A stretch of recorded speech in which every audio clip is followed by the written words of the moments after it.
Hi everyone, আমি রেশমি। আরও একটি নতুন ব্লগে আপনাদের সকলকে স্বাগত জানাই। আশা করি আপনারা সবাই ভালো আছেন ও সুস্থ আছেন, আর আমরাও খুব ভালো আছি। আজ আমরা যাচ্ছি মুর্থেলে। তবে আমরা একা যাব না, সাথে আমাদের একটি বন্ধুর ফ্যামিলিও যাবে। বুককা ক্যাব বুক করে নিয়েছে, ক্যাব চলেও এসেছে, আমরাও নিচে চলে এলাম। এখন রওনা দেব। ওনারা থাকেন দিল্লির দ্বারকাতে। আমাদের বাড়ি থেকে ওনাদের বাড়ি পৌঁছতে ওই 50 মিনিটের মতো সময় লাগে। এক্সপ্রেসওয়েগুলো এত ভালো করাতে এখন যাতায়াতে খুব সুবিধে হয়েছে। আগে যেখানে পৌঁছতে 2 ঘন্টা সময় লাগতো, এখন ওখানে 1.5 ঘন্টাতেই পৌঁছে যাওয়া যাচ্ছে। পৌঁছে গেছি আমরা ওনাদের বাড়িতে, আর মিনি ভাবিও চলে এসেছে ব্যাগ নিয়ে। ব্যাগটি নেওয়ার কারণ হলো মুর্থেল থেকে আমরা আমাদের বাড়ি ফিরবো, আর ওনারা আজকের রাতটি আমাদের বাড়িতেই থাকবেন। কাল সকালে আবার দ্বারকা ফিরে যাবেন। আদি ভাইয়া আর বুবকা সামনে বসেছে, আমি, আরিয়া আর মিনি ভাবি আমরা 3জন পেছনে বসেছি। আচ্ছা, আপনাদের তো বলাই হয়নি যে আমরা আজকে হঠাৎ কেন মুর্থেল যাচ্ছি। আজকে যাওয়ার কারণটি হলো আদি ভাইয়ারা নতুন গাড়ি কিনেছে, তাই আমরা আজকে মুর্থেল যাওয়ার প্ল্যান করলাম। নতুন গাড়িতে আমাদের একটি লং ড্রাইভ হয়ে গেল। দেখুন নীল আকাশে আমাদের পতাকাটি কি অপূর্বই না লাগছে দেখতে। তবে আমি দিল্লি এনসিআর এ বেশ অনেক রাস্তাতেই দেখেছি কিছু দূর গেলে একটি করে পতাকা দেখতে পাওয়া যায়।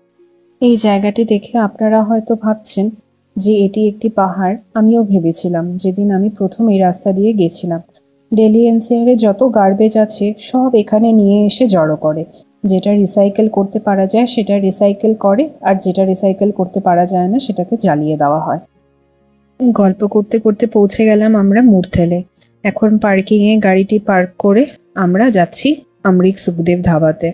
জানেন তো, এই ধাবাটি 24 ঘন্টা খোলা থাকে, আর এখানে শুধু ভেজ খাবার পাওয়া যায়, আর এখানের খাবারের টেস্ট খুবই ভালো।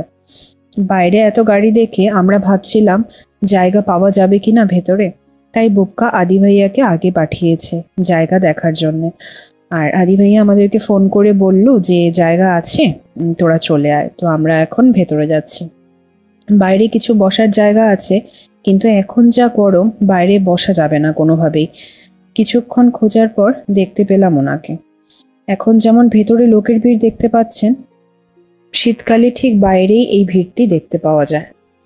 আমরা অর্ডার করেছিলাম পনির পরোটা, আলু পরোটা, গোবি পরোটা, লস্যি আর কোল্ড ড্রিঙ্কস। দেখুন কতটা করে মাখন দিয়েছে। এই মাখন দিয়ে পরোটা খেতে দুর্দান্ত লাগে। টেবিলে আগে থেকেই কিছু পেঁয়াজ আর আচার রাখা ছিল। চলুন এবার তাহলে খাওয়া শুরু করি। অল্প করে মাখন মাখিয়ে নিয়েছি পরোটাতে, আর দেখুন ভেতরের স্টাফিংটা কত ভালো, ভরে ভরে পনির দিয়েছে।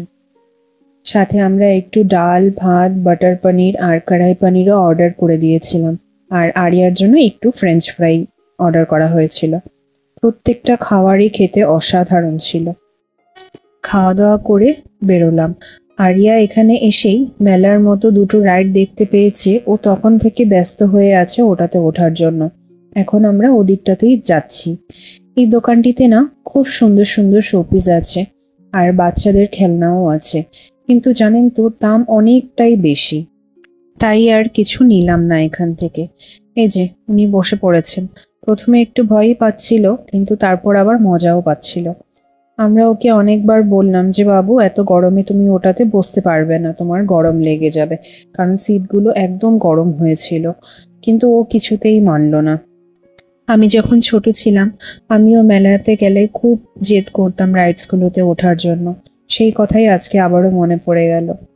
চলুন এবার তাহলে বাড়ি ফিরি। ক্যামেরা দেখে কি মিষ্টি হাসিটাই না দিয়েছে আমাদের আরিয়া। হাতে আবার লস্যির গ্লাসও নিয়ে বসেছে। মুর্থেল থেকে আমাদের বাড়ি ফেরার সময় যে এক্সপ্রেসওয়েটি দিয়ে আমরা ফিরছিলাম, সেটির নাম হলো ওয়েস্টার্ন পেরিফেরাল এক্সপ্রেসওয়ে।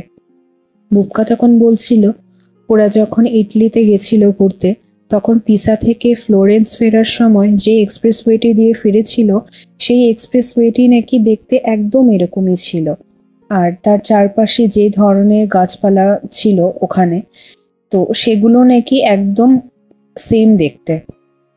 তবে আজকে এই রাস্তাটিতে তাও বেশ কয়েকটি গাড়ি দেখা যাচ্ছে, নাহলে রাস্তাটি মোটামুটি খালিই থাকে, খুব একটা গাড়ি থাকে না। দেখুন কি সুন্দর কাশবন দেখা যাচ্ছে। কাশবন দেখতে পাওয়া মানেই পুজো চলে এসেছে, আর বেশি দেরি নেই। খুব ইচ্ছে হচ্ছিল কয়েকটা কাশফুল নিতে, কিন্তু ফুলগুলো অনেকটাই ভেতরের দিকে ছিল, তাই ওখান থেকে নেওয়াটা আর সম্ভব হয়ে উঠল না। যদি একদম হাইওয়ের পাশে হতো তাহলে অল্প কিছু নিয়ে নিতাম। আমরা অনেকটাই বাড়ির কাছে চলে এসেছি। এখান থেকে বাড়ি পৌঁছতে ওই 15 মিনিট মতো সময় লাগবে।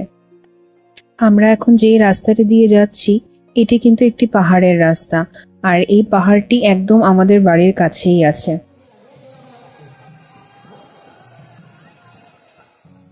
আমার প্রথম ভিডিওটিতে যে আপনাদের বলেছিলাম যে জন্মাষ্টমীর ঠিক 6 দিন পর ছটি হয়, আজকেই হলো সেই দিনটি। আজকে আমাদের সোসাইটিতে কীর্তন, গীতা পাঠ আর ভান্ডারা হবে। ইচ্ছে আছে রাতে গিয়ে একটু প্রসাদ নিয়ে আসব। খুব বেশি নেব না, কারণ সকালে বের হওয়ার আগে একটু চিকেন আর ভাত রান্না করে বেরিয়েছিলাম।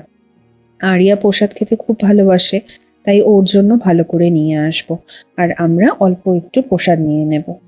এই কীর্তনের জন্য স্কন মন্দির থেকে কিছু লোকেরা এসেছেন। মাথায় যে সিংহাসনটি নিয়ে রেখেছেন ওখানে আছেন জগন্নাথ, সুভদ্রা আর বলরাম। ওনারা প্রত্যেকটি টাওয়ারের কাছে গিয়ে দাঁড়াচ্ছেন, আর সেখানে কিছু মহিলারা ঠাকুরের আরতি করছেন। চলুন এখন তাহলে বাড়িতে যাই, খুব টায়ার্ড হয়ে গেছি আজকে। ব্লগটি কেমন লাগলো অবশ্যই জানাবেন, আর যদি ভালো লাগে তাহলে একটি লাইক করে দেবেন। সবাই ভালো থাকবেন আর সুস্থ থাকবেন। আজ তাহলে আসি।